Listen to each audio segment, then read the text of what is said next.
Hello, and welcome to this episode of Round Robin. I'm Robin McCormick, Communications and Marketing Director for the City of Hampton. And today we're going to be talking about Air Power Park. And a lot of people drive past Air Power Park, but don't know that there's also a building, a museum associated with it. So welcome today. I have Karen Harden, a recreation supervisor with the city, and I have John Whistler. And John is one of the many volunteers who helps take care of the artifacts inside the building. So John, I'm going to start with you. Tell me what your personal interest is in Air Power Park and how you got involved. Well, I began in aviation back in 1944. And I built a lot of models when I was a young child and have always been interested in models. And I'm very happy to be associated with the Air Power Park because we have an outstanding group of professionally built model airplanes that cover especially World War II, of airplanes that some of them one of a kind, and fortunately, we have some outstanding builders that make them outstanding.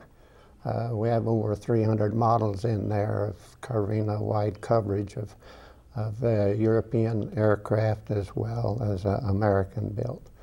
Wow, that's pretty exciting. And your interest in planes also partially, in 1944, that means you flew during the war, and you actually flew some of the planes, I hear, that are on the outside exhibit at Air Power Park. Well, yes. My early days, though, was just as a youngster, so to speak. And I didn't get in the war. I got in the National Guard at the time in the Signal Corps, and later I got in the Air National Guard. And we had a squadron of P-51s and A-26s and those. I was a mechanic in those days, aircraft crew chief and mechanic. And then I went to jet school and learned about jets. And then eventually I went through the aviation cadet program in the early 50s and actually flew a lot of the airplanes from then on. Oh. I got in, went to Korea and flew F-86s there. And after that, I got in the ferrying outfit. Most of the veteran Korean pilots, we organized a ferrying group in which we would get old airplanes and new airplanes from factory and take them to mutual assistant countries throughout the world. And that's where I got a lot of experience. Well, that's really interesting. And John's history highlights one of the reasons that Hampton has Air Power Park, because of our special history with the Army Air Corps and the Air Force and really all of these planes. Karen, do you want to talk a little bit about Air Power Park and what is inside the museum? The inside of the museum in the mid to early 2000s was constructed offices for another department for the city of Hampton. And rather than take those offices out and start the museum over, because we wanted to start it and provide something that wasn't there before as a museum, we wanted to do it totally different. We kept those offices and we've named the offices. We have an Air Force room, we have an aviation library, we have the Navy room, you know, and the artifacts are contained inside of there in cases that we purchased. We also have a room dedicated to the IPMS, which is a local International Plastic Modelers Association, and they meet at the Virginia Air and Space Museum once a month, the first Friday of every month, and it's local modelers, and they go to competition with these models that they put together. So we've dedicated a room to them, and it's a rotating, they bring models in on a rotating basis, you know, as they build them and complete them. And some of them are very, very intricate. You can see the little men on the ships, and you can see the little airplanes on the air flight deck and stuff. So that's really cool. We have accepted some donations from a man that lives in Newport News. His name is Nelson Farley, and he's donated 20 balsa wood models that we've suspended from the ceiling there. the balls of wood models dated back to 1952, I believe, when he Yes. first started modeling. So that's really special. And just recently, we went to Newport News, and a family contacted us, and they're donating about 245 planes from their father, who just recently passed away. And it's been very touching to work with that family and to accept those. They donated beautiful wooden cases, and so it's really cool to have those partnerships. Well, now this is really different, because I remember when my kids were littler, we had been inside, and I don't remember the exhibits that you're talking about. So tell us how new that is, really. Well, really, the planes that we have in the cases, in the planes, just the planes themselves, we re-got from the Virginia Air and Space Museum. Okay. So when the department went into their So power it really park, was shut down as a museum. It was shut down as a few museum. years. And in bringing it back with the superintendent, Levon Merrill, we wanted to bring it back as something that it wasn't before, because we wanted new. We wanted now, who's fresh. we? Karen, who's we in Levon this? and I. And then But also you have a crew. I do. I have my volunteers. I have 35 active volunteers that all have logged hours, and I have about 10 that have not logged any yet, but they're still active in that they come to my volunteer meetings, which I hold once a month, and it's really cool. It's neat to have the partnership, and really the volunteers make it, because they each bring something special to the museum in the fact that they're related to all of aviation history.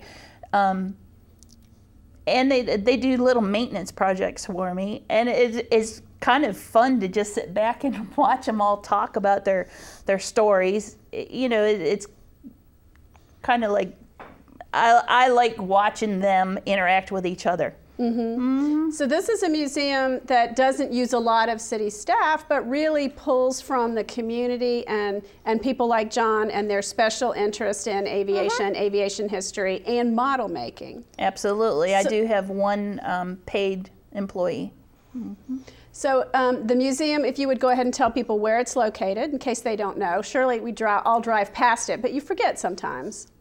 Do I know?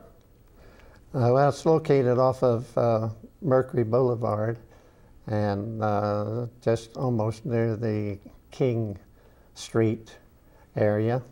So we're quite handy off the main drag, although we don't have any signs really showing what's inside the museum, unfortunately, yet. We do have a lot of volunteers that followed one of our volunteers down at the Air and Space, and most all of our volunteers are previous docents from the Air and Space Center. And when one of our volunteer guides came there, well, then most of us came there with him, and we've all worked together for 20 years almost, so it's good. That's great, and it's nice to have this special exhibit area set aside for models, because when you're in the Air and Space Center, those are huge exhibits and very large things and very interactive, and this probably has a little bit of a different feel. It is different, and also just inside the doors, we've made that into a welcome center where we have a kiosk. We promote upcoming programs in the city through Parks and Recreation. We have some of the guides on our wall that's from the visitor center downtown. So people that come in there, we know how to, the volunteers will refer them to where they need to go. So it's all different. Great. And what are your hours at the museum? The outside of the park is open 7 days a week because you can access it through the gate. Right. But the inside museum is open Monday through Friday from 8:30 to 4:30. Okay. Now, someone mentioned that the History Channel has done a special that features this. Which of you wants to tell me a little bit more about that? Well, the History Channel did come out and do a segment for us. You can tell the story. We have a couple of one-of-a-kind airplanes left in that are very scarce, and one of these was the F-89 that we have, is probably one of the only ones in existence in full color. But a company from New York came down about 2 months ago to learn a little bit about the history of the aircraft. It provided us defense around the continent during the Cold War, and is one of the few airplanes left that is actually visible, because the rest of them are all razor blades. Oh, wow. And we have a couple of airplanes that played a very good role during the Cold War, carrying nuclear weapons. And those two are some almost one of a kind now, and it's unfortunate that they've deteriorated to pretty bad shape. So we hope to get them upgraded a little bit here, because the new generation of children here have no idea of what these airplanes did for their country. And the men who flew them. And so it's good that we can update them. They can really see and appreciate what their past history is, because many of them will probably never see them again. Mm-hmm. And that's just really a different, you know, when I think of Hampton's history, I tend to think back 400 years. But really, the Air Force Base and the planes have just been a huge part of the fabric of life in Hampton. And military, you know, pilots such as yourself that have stayed here and settled here, it is a part of Hampton's history and also a part of our nation's history. Mm-hmm. Karen, do you know when this is going to air? It's going to air on April 30th. It's going to be the second segment of Mysteries in the Museum at 9:30. And it does have a story behind the Scorpion. In 1969, I think it was, a pilot was flying over Lake Superior and went down for no reason. And the aircraft and him were never recovered. So that's the reason they had the story. We had the Scorpion, so they asked if they could come out here. Mm-hmm. That's pretty interesting, and something I had not realized was unique, that the rest of these were gone, and Hampton had one of the last. So very few of them. And a lot of some of the other things that people don't realize about the Air Power Park is that when it was established to bring awareness to aviation and space exploration to the citizens and the guests that came into the local area. The park, the outside of the park itself, is dedicated to NASA and to Langley and to space exploration. So. And now, to some extent, that's been a little bit overshadowed with the Air and Space Center downtown and a lot of the energy moving in that direction. So this is maybe a rebalancing and a way to look at different parts of our history in different places. Yeah. Absolutely. And we do have, we've made a partnership with NASA. They have an exhibit over there. Most of the planes, or some of the planes on the outside are given by them anyway, and we have a contract with them.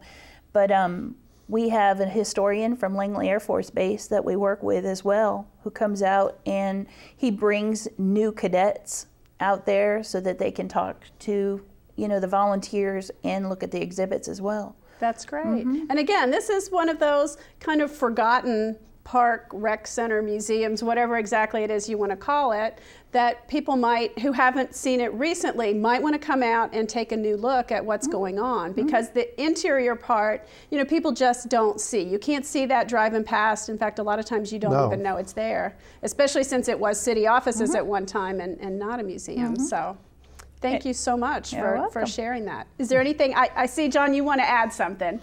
Well, unfortunately, with NASA, several years ago, I used to give tours out through NASA, and then the security stopped that. But that was a wonderful eye-opener for not only the children, but for the grown-ups that had seen all the research facilities, wind tunnels, going through wind tunnels and things like that was something, and it's too bad that we can't do that anymore. It is, and that's part of the role of the Air and Space Center and Air Power Park, because you can't NASA and Langley cannot have people just coming onto base and can't do the kind of community activities except on limited occasions. So it really is a way for people in the community to learn more about those institutions and their history is at the much more open Air and Space Center and Air Power Park. And we are a free museum, which is key today. And that's right. A great place to take the kids or the parents. Absolutely. And get out for a free. And I'll also add, because it's one of my favorite things about Air Power Park, there's a little kayak launch in the back. We have the kayak launch. It's a great place to get close to the water and Newmarket Creek. So. Absolutely. Well, thank you, John and Karen, for coming by today. Thank you. Thank you for watching Round Robin. I hope you'll come back for the next episode.